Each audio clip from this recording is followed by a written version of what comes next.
नमस्कार, मेरा नाम है वीर सिंह। मैं इस वक्त मौजूद हूँ सगड़ी विधानसभा की। ये हाजीपुर से गोला जो जा रहा है, ये घाघरा नदी है और ये सेतु निर्माण हो रहा है। मेरे साथ ये देवारा खास राजा के प्रधान जी हैं और साथ में कुछ और भी लोग हैं। मैं उनसे जानना चाहूँगा, उनसे बातचीत करेंगे कि इसके बन जाने से, पुल के निर्माण के हो जाने के बाद कितनी सुविधाएं मिलेंगी। आपको बता दें कि ये काफ़ी दिन से बन रहा है और अभी भी निर्माणाधीन है, लेकिन शासन ने कुछ धन जो है स्वीकृत किया है। शायद अब निर्माण कार्य पूरा हो। देखते हैं कि इन लोगों की क्या राय है और किस तरीके से सुविधा मिलेगी और कितनी परेशानियां लोग झेलते हैं। सीधे सीधे बात करता हूं। प्रधान जी, बहुत बहुत स्वागत है। आपने मुझे अपना कीमती वक्त दिया। मैं जानना ये चाह रहा हूं कि ये पुल जो बन रहा है, कितने दिन से बन रहा है, कितनी परेशानियां हो रही हैं। यह पुल सपा सरकार 2015 में माननीय शिवपाल जी पेट्रोलियम मिनिस्टर थे और अखिलेश यादव जी मुख्यमंत्री थे, उस समय स्वीकृत हुआ। इसका शिलान्यास सठियाव चीनी मिल से उस समय के मुख्यमंत्री माननीय अखिलेश यादव जी ने किया था। उसके कुछ महीने बाद पीडब्ल्यूडी मिनिस्टर खुद अखिलेश यादव जी हुए। अखिलेश जी को इस विभाग से वापस ले लिए। अब उन्होंने इसका धन स्वीकृत किया। उस समय से यह पुल का निर्माण शुरू हुआ। कुछ आकर के इधर बीच में जो इसका समय था कि 2015 से लेकर के 2019 तक बना करके कंप्लीट देना था, लेकिन चूंकि 19, 20, 21, 22 तक काम चला। 22 में चूंकि मटेरियल के और मजदूरी के रेट बढ़ चुके थे, इसलिए जो कंपनी काम कर रही थी यहाँ, उसने कहा सरकार से कि हमें रेट रिवाइज करके दीजिए, जिसके लिए सरकार और ठेकेदार के बीच में कुछ मामला चला। मामला हाई कोर्ट तक भी गया और हाई कोर्ट में जाने के बाद फिर यह मामला अब सुलझ गया है और इस पर धन भी स्वीकृत हो गया है और यह अब निर्माण कार्य प्रारंभ होने वाला है। क्या उम्मीद है कि अब इस धन के स्वीकृत होने के बाद ये कब तक निर्माण कार्य पूरा हो जाएगा? लगभग 2 साल लगेंगे पूरा कंप्लीट होने में। अच्छा, इस पुल के बन जाने से कितने लोगों को सुविधा मिलेगी, इस इलाके के लोगों को? इस पुल के बन जाने से आजमगढ़ और गोरखपुर की दूरी में करीब 35 किलोमीटर का अंतर अच्छा। होगा। 35 किलोमीटर का अंतर होगा। दूसरा ये कि जिस जगह पे आप खड़े हैं, जिस इलाके में आप हैं, इस इलाके में बाढ़ के समय में जहां आप खड़े हैं, करीब करीब यहाँ 7 से 8 फीट पानी जमीन के ऊपर रहता है, जिसके कारण लोगों का आवागमन बंद हो जाता है। बाढ़ के समय में तमाम तरह की परेशानियां, जैसे किसी की तबीयत खराब हो जाना, दवा इलाज के लिए, साग सब्जी के लिए तमाम दिक्कतें होती थी।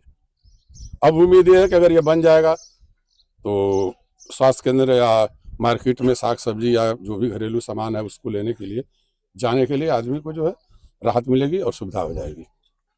आम जनता जो हमेशा बाढ़ से जूझती है, क्या उसको थोड़ा सा राहत मिलेगी? इस पुल के बन जाने से अगल बगल के जो गांव हैं उनको बहुत राहत मिलेगी और इस पुल के बन जाने से 2 जिले जुड़ेंगे।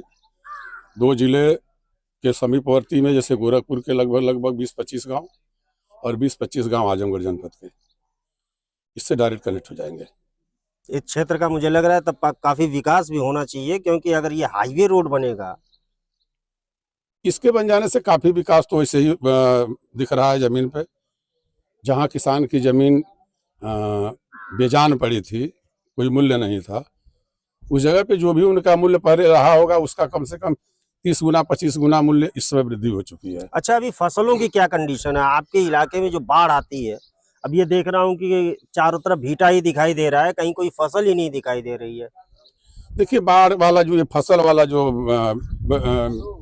व्यवस्था है या फसल का जो विषय है, यह इस पुल से इसका कोई मतलब नहीं है। नहीं, आप इस पुल के बन जाने से उस फसल पे कोई असर नहीं पड़ेगा। वो तो तब हो सकता है कि जब बाढ़ बचाव के राहत कार्य किए जाए, जैसे कैंची बंधा बनाना, इनको फ्लड से अलग कर देना, नदी को नदी के बीच में बहवाना। एक बार हमने आपसे कहा था, याद होगा, आपके चैनल पर भी हमने कहा था, पूरे देश में जितनी भी संस्था है, चाहे वो रेलवे हो, चाहे पीडब्ल्यूडी हो या सिंचाई विभाग हो, चाहे जितने भी विभाग हैं, चाहे और नदियां हैं, सबके पास अपनी जमीन है, लेकिन इतनी विकराल रूप पकड़ के चलने वाली इस घाघरा नदी, जिसकी लंबाई 1230 किलोमीटर है, इसके पास अपनी कोई जमीन नहीं है। यह किसानों की जमीन से ही चलती है। और किसान की जमीन ये खुद बर्बाद करती है साल का दर साल। हमने पीछे भी मांग किया है सरकार से, या तो किसान की जमीन अधिग्रहण कर लें, उस पैसे से किसान कहीं और जमीन की व्यवस्था कर लें, या तो अपनी नदी को उसके सीमा में बहाएं। लेकिन सीमा में बहाएंगे कहाँ से?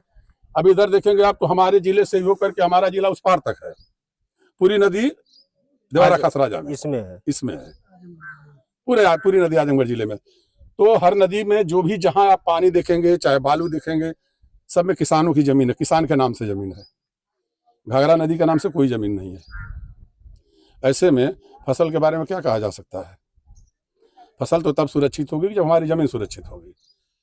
और जमीन सुरक्षित करने के लिए कई बार मांग किया गया, केंद्र सरकार से भी, यहाँ के सांसद धर्मेंद्र जी से भी कहा गया, लेकिन आज तक सदन तक ये बात पहुंची नहीं। न ये यूपी सदन में पहुंच पाई, न दिल्ली सदन में पहुंच पाई कि घाघरा नदी के लिए कोई व्यवस्था की जाए। बस ये किसानों की जमीनों में बह रहा है, किसानों की जमीन नुकसान तो किसानों का हो रहा है। अब इस पे कोई सूद लेने वाला नहीं, कोई सूद लेने वाला नहीं है। कई बार इस पे हमने आवाज उठा, लेकिन कोई सूद लेने वाला नहीं है। तो ये आपने देखा, ये पुल का निर्माण हो रहा है और अब उम्मीदें हैं कि अगर ये निर्माण कार्य पूरा हो जाएगा तो यहाँ के लोगों को, आसपास के लोगों को, साथ ही आजमगढ़ और गोरखपुर मार्ग है उसमें काफी सहूलियत मिलेगी, लोगों को काफी राहत मिलेगी। चलिए कहीं और चलते हैं, कुछ लोगों से बातचीत करेंगे। दीजिए मुझे इजाजत, मैं हूँ वीर सिंह, देखते रहिए समाचार इंडिया लाइव।